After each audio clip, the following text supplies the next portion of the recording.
अब ये बिल्कुल हल्का सा मैंने समझ लें नीम गरम होगा ये, इसको कर दिया है।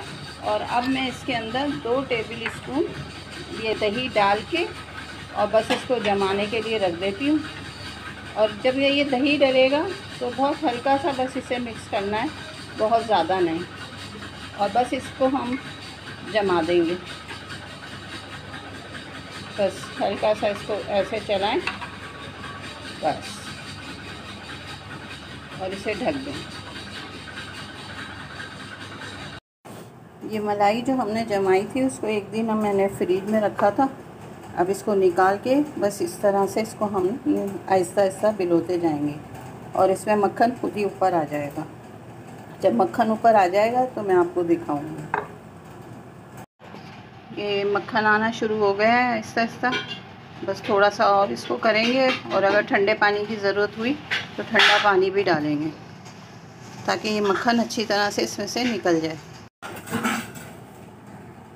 ये मक्खन निकलना शुरू हो गया है और लस्सी अलग होती जा रही है। बस अब इसमें थोड़ा सा बर्फ़ डाल के अच्छी तरह से इसको दबा दबा के हम इसकी लस्सी निकाल देंगे और मक्खन को एक अलग बर्तन में मुंतकिल कर देते हैं। ये देखें, आपको मक्खन नज़र आ रहा है ना ये, और लस्सी अलग हो गई। बर्फ़ का एक टुकड़ा भी डाल दिया था ताकि अच्छी तरह से टाइट होके मक्खन निकल जाए। लस्सी को हम महफूज कर लेंगे 2-3 दिन फ्रीज़र में रख के, फिर इसके बाद इसकी कढ़ी बनाएंगे, वो भी आपको बताएंगे।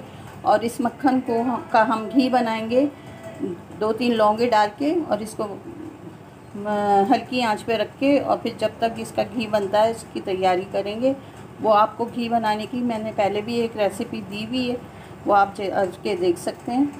तो अभी इसका मक्खन अलग करते हैं और बताते हैं। तो ये बन रहा है मक्खन, और इस तरह से हम इसको दबा के इसमें जितनी भी लस्सी है उसको निकाल लेंगे और फिर इसका घी बनाएंगे।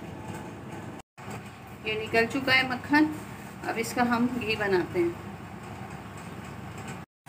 ये लस्सी इसकी बन गई है, इसे बोतल में भर के बस रख देना है, फ्रीज़ कर देना है। 2 दिन के बाद जब ये ज़रा खट्टी होगी तो पकाएंगे। और ये घी है, इसे पकने के लिए रख दिया है 3 लौंगे डाल के। बस इसका ये आहिस्ता आहिस्ता हल्की आंच पे घी बनेगा, तो इसे निकाल के रख लेंगे। और घी का जो बचेगा नीचे, आप उसको कुछ भी कह सकते हैं, कीटा होता है जो भी, उसका हम बहुत अच्छा मिल्क केक बनाएंगे, फिर वो आपको दिखाएंगे।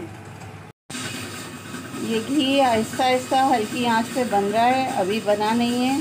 और ये जो इसके अंदर आपको मावा सा नज़र आ रहा है, ये भी अभी सुनहरी हो जाएगा तो फिर घी तैयार हो जाएगा। और इस मावे को हम महफूज कर लेंगे और इसकी हम एक बहुत ज़बरदस्त सी मिठाई बनाएंगे, वो भी आपको बताएंगे। बस घी कुछ देर बाद तैयार हो जाएगा तो बस इसको छान लेते हैं। ये हो गया घी तैयार, और ये मावा इसका सुनहरी हो गया। और ये घी देख लें कितना खूबसूरत सा बना है, असली घी। घर में बनाएं आराम से, खर्चा बचाएं, बहुत महंगा है, घर में आसानी से बन जाता है। अब ये मावा जो है इसको हम महफूज करके इसकी मिठाई बनाएंगे और घी को बस छान लेंगे। तो ये है वो घी।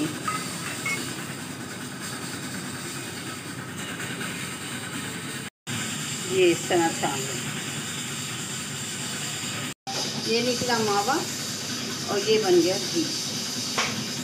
बस इसी तरह से घर में आराम से हर चीज़ बना लें और हमारे चैनल को सब्सक्राइब कर लें। अल्लाह हाफ़िज़।